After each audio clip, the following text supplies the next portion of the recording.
그리스도의 풍성하신 은혜와 사랑이 늘 함께 하시기를 바랍니다. 오늘 이 저녁에는 로마서 제14장 1절로 12절까지의 말씀 함께 살펴보려고 합니다. 벌써 로마서가 이제 14장까지 들어오게 됐는데요. 로마서를 크게 보자면은 세 부분으로 나누어 보는 학자들이 많습니다. 로마서 1장으로부터 8장까지 교리적인 면이고 9장, 10장, 11장 이렇게 해서 이스라엘 민족, 유대인에 관한 이야기, 그리고 그 로마라고 하는 것은 이방 민족의 그 로마 제국을 이루고 있었던 그런 것이기 때문에 그 문제, 유대인과 이방인의 문제가 가장 부각되게 된 그런 서신이라고 하겠고요. 12장부터 16장까지는 그리스도인의 윤리 이렇게 보통 봅니다. 그러니까 그리스도인의 교리, 또 이방인 문제, 그리스도인의 윤리 이렇게 세 부분으로 흔히 본다 이런 말씀 드립니다. 벌써 이제 14장에 이르러서 그리스도인으로서의 여러 가지 윤리 문제 이런 것이 생활에서 어떻게 살아갈까 그런 이야기죠. 14장 1절로부터 12절까지의 말씀 먼저 읽어봅니다. 믿음이 연약한 자를 너희가 받되 그의 의심하는 바를 비판하지 말라. 어떤 사람은 모든 것을 먹을 만한 믿음이 있고 연약한 자는 채소를 먹느니라. 먹는 자는 먹지 않는 자를 업신여기지 말고 먹지 못하는 자는 먹는 자를 판단하지 말라. 이는 하나님이 저를 받으셨음이니라.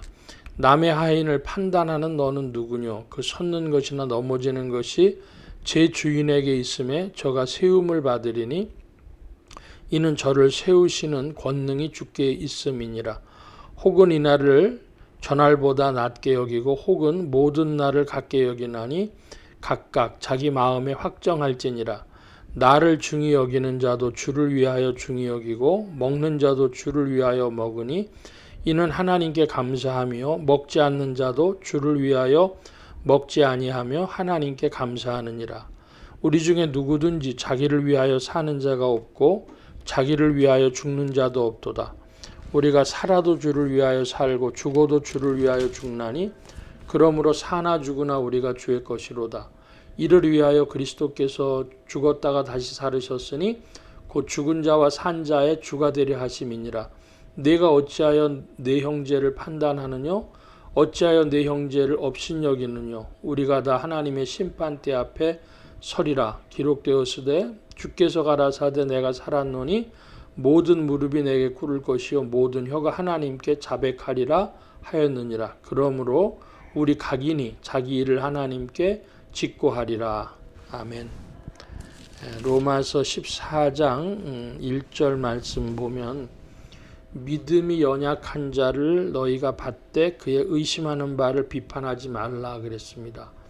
우리 기독교 신앙에서 가장 많은 의심이 나오는 부분이 뭐냐 그러면 그리스도께서 죽음을 이기고 부활하셨다는 겁니다.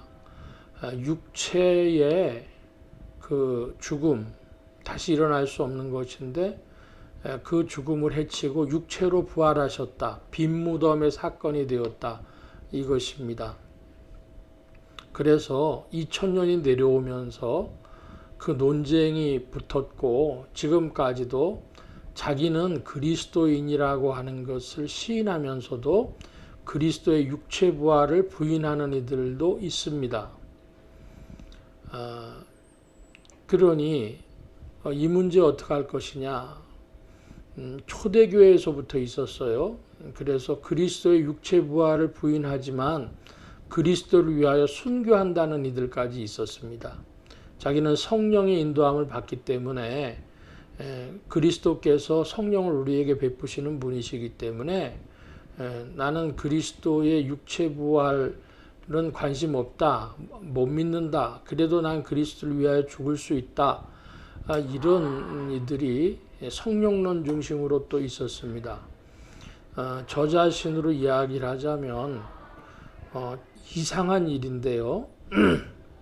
논리적으로 보면 참 믿어지지 않는 것 같은데, 그 초등학교 주일학교를 다닐 때나 혹은 중고등학교 때 믿음에 대해서 혹은 대학생 때 의심이 가고 뭐 이랬을 때에도 그리스도의 부활이 의심돼 본 적은 없어요. 참 이상한 일입니다. 그러나 저 자신의 체험은 그런데 어떤 친구들은 보면 도저히 믿을 수 없다는 거예요. 그리스도께서 사랑의 주님이시고 우리 죄를 위하여 대속하셨고 성령이 그리스도의 이름으로 우리에게 오시는 거 믿는데 그리스도의 육체 부활이 안 믿어진다는 거예요. 우리가 그것을 정통교리라는 이름으로 이렇게 정죄하거나 그럴 필요까지 있을까 할 정도입니다. 정말로 그게 문제가 된다면은 뭐 정통교리적인 입장을 취해야 되지만은 여기 지금 그의 의심하는 바를 비판하지 말라 그러셨으니까 주께서 그에게 믿음을 주셔서 그것이 믿어지도록 주님 인도해 주십시오. 기도 제목은 되지만 우리가 그를 비판할 것은 아니다. 이런 말씀을 드립니다. 자, 2절 말씀, 3절 말씀도 그러한데요. 어떤 사람은 모든 것을 먹을 만한 믿음이 있고 연약한 자는 채소를 먹느니라. 먹는 자는 먹지 않는 자를 업신여기지 말고 먹지 못하는 자는 먹는 자를 판단하지 말라. 이는 하나님이 저를 받으셨음이니라. 이건 무슨 말씀이냐 하면요. 오늘날 얘기를 하면 베지타리안이라 그러죠. 식물만 먹겠다고, 동물은 먹지 않는다. 그래서 식물성으로 영양분을 섭취하고 동물성은 먹지 않는 사람인데, 개인의 문제가 아니라요. 서양 같은데, 미국 같은 데서는요. 이 베지타리안들 중에 고기 먹는 집 앞에서 이제 데모도 하고요. 어떨 때는 총으로 사람들을 쏴서 죽이기도 하고 이런 정도입니다. 그러면 왜 그러냐?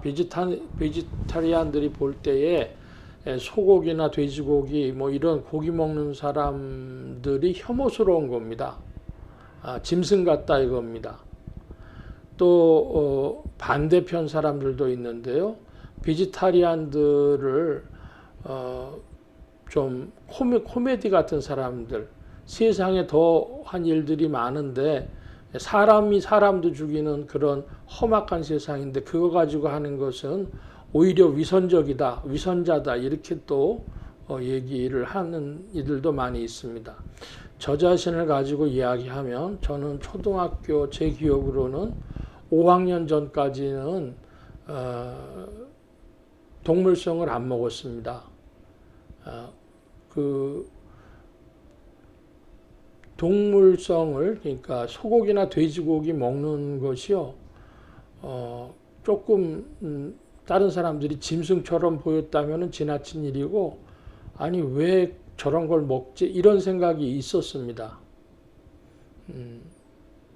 그런데 초등학교 5학년 때 성경을 보니까 하나님이 그 노아의 방주 이후에 육식을 할 수 있도록 허락해 주시는 대목을 보고, 사람이 원래는 채식이었는데 사람들의 완악함 때문에 하나님이 육식을 허락해 주신 것을 보고, 사람이 완악하기 때문에 육식을 해도 되는구나. 하나님이 허락해 주셨구나. 그런 생각을 하고는요, 좀 이제 마음이 편안해져서 자유롭게 먹게 됐습니다. 그러니까 이 베지타리안이다, 혹은 육식하는 문제다, 이런 것도 주님 말씀대로 판단하지 마라. 먹는 자는 먹지 않는 자를 업신여기지 말고, 조금 전에 말씀드렸듯이 위선자 같이, 혹은 뭐 그게 왜 소화가 안 되냐 이렇게 얘기를 하지 말고, 먹지 못하는 자는 먹는 자를 판단하지 말라. 짐승과 같고 또 환경 오염을 시키고 뭐 이런 거라고 생각을 하는데요. 하나님이 저를 받으셨다. 그러니까 먹는 음식 가지고 베지타리안이라고 자기 주장할 것도 없고 또 내가 육식을 하는 자라 그래가지고 베지타리안 보고 위선적이라고 말할 것도 없고 각각 주님이 받으셨기 때문에 자기의 그 취향대로 행하면 될 것입니다. 4절 그 말씀에 대한 것인데요. 남의 하인을 판단하는 너는 누구뇨? 그 섰는 것이나 넘어지는 것이 제 주인에게 있음에 저가 세움을 받으리니 이는 저를 세우시는 권능이 주께 있음이라. 주님께 판단의 기준이 주인이 알아서 하실 일이다. 우리 특별히 혹시 기독교인들 중에 베지타리안들이 있어서 육식하는 사람들을 판단하려고 하는 것은 지나친 일이다. 이 말씀 드립니다.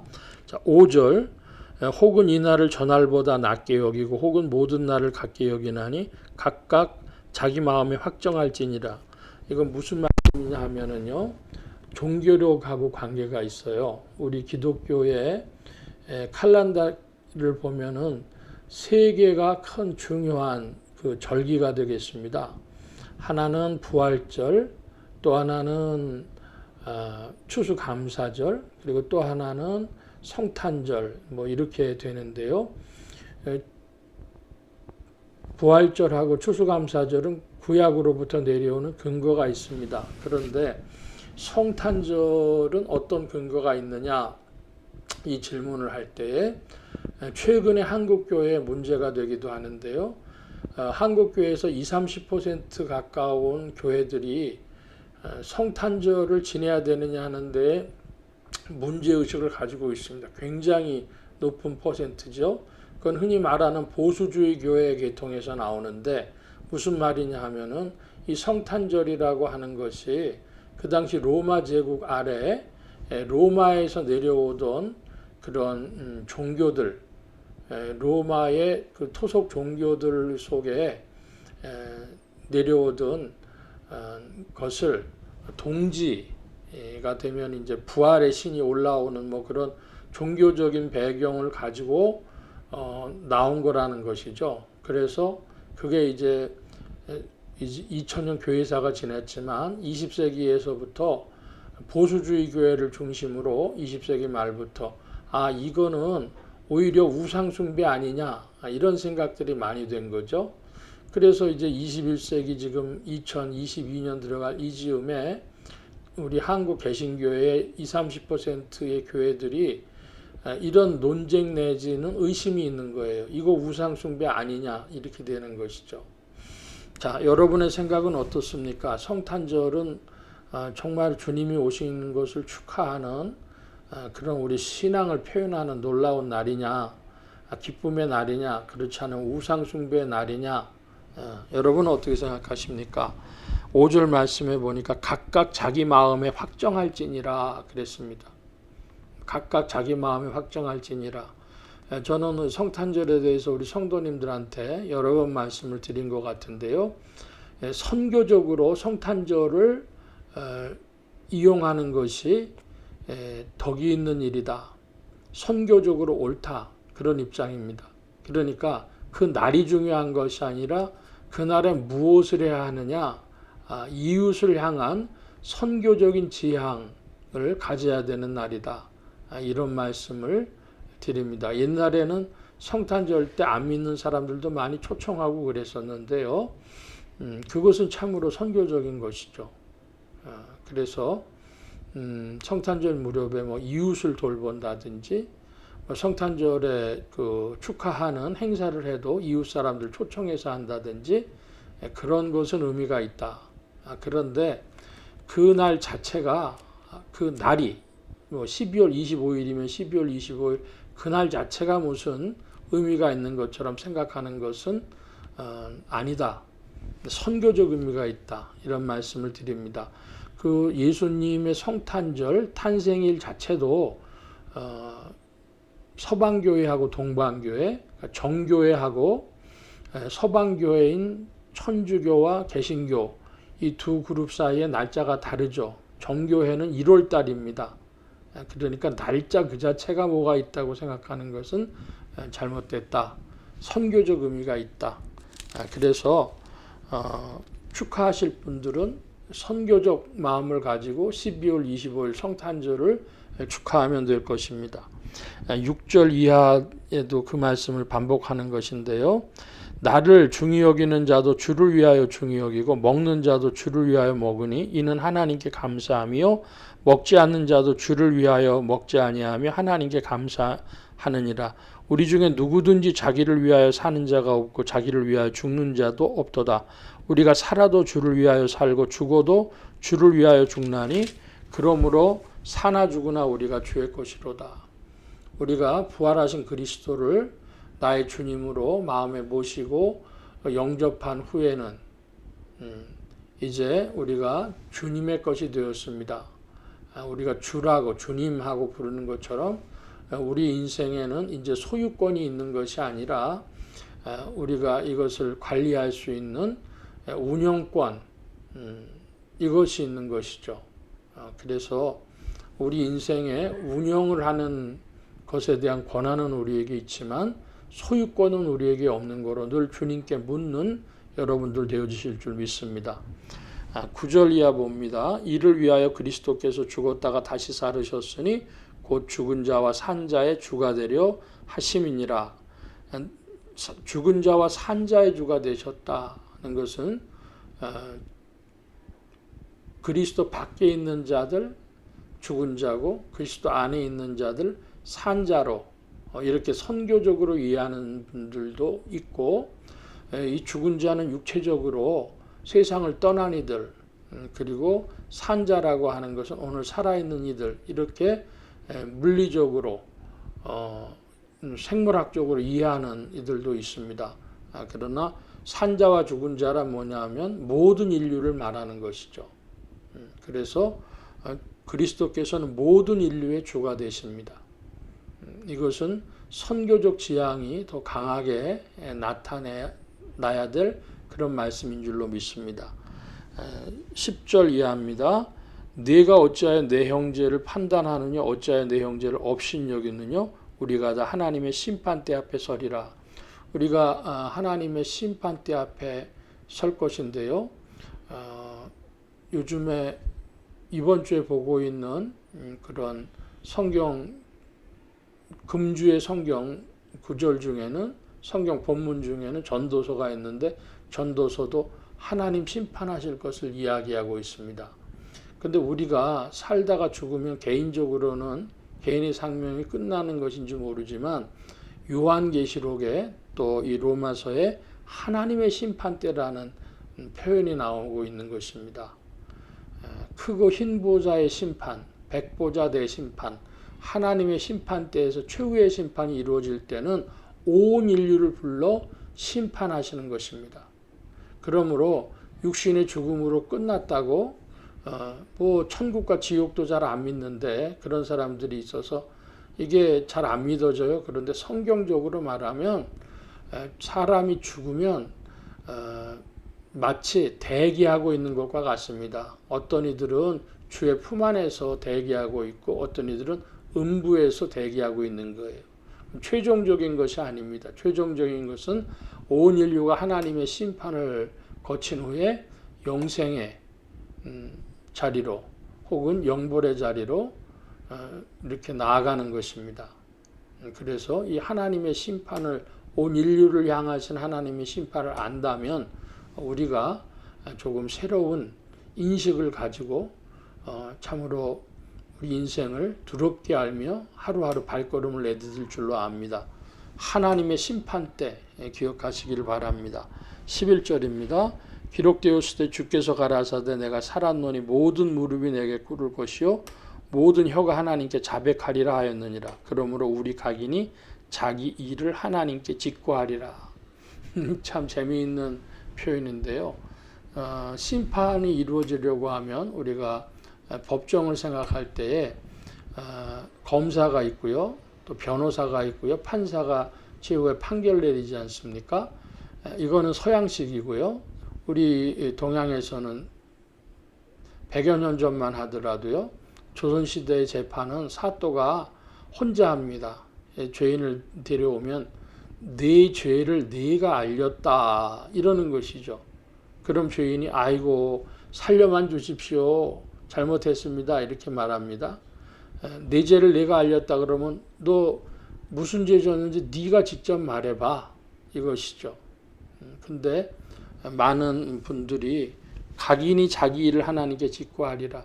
하나님의 권능 앞에서요 그냥 술술 분다고 하죠. 자기의 살아간 생애를 하나님 앞에 술술 부는 그것이 하나님의 심판대입니다. 그래서 스스로 자기의 양심이 알 것입니다. 나는 이거는 영보를 갈 수밖에 없구나. 자, 영생으로 갈 이는 무엇을 근거로 영생의 소망을 얻겠습니까? 나도 영bor로 갈 수밖에 없는데 그리스도 예수를 마음에 모셔서 구주의 은혜로 내가 영생의 소망이 있구나. 그거 붙드는 것이죠. 그래서 우리가 하나님 앞에서 직구할 때 주의 은혜에 의지합니다 하는 이런 믿음의 고백이 있는 사람들 되어줄 줄로 믿습니다. 자, 오늘은 여기까지 말씀 보겠습니다. 기도합니다. 만복의 근원 되신 하나님 함께해 주셔서 우리 인생들이 어리석기에 먹는 것 하나 가지고도 채식을 먹어야 되는지 육식까지 허락되었는지 혹은 날을 가지고 이야기할 때에도 이 날이 축하할 일인지 또 아닌지 질문하게 됩니다.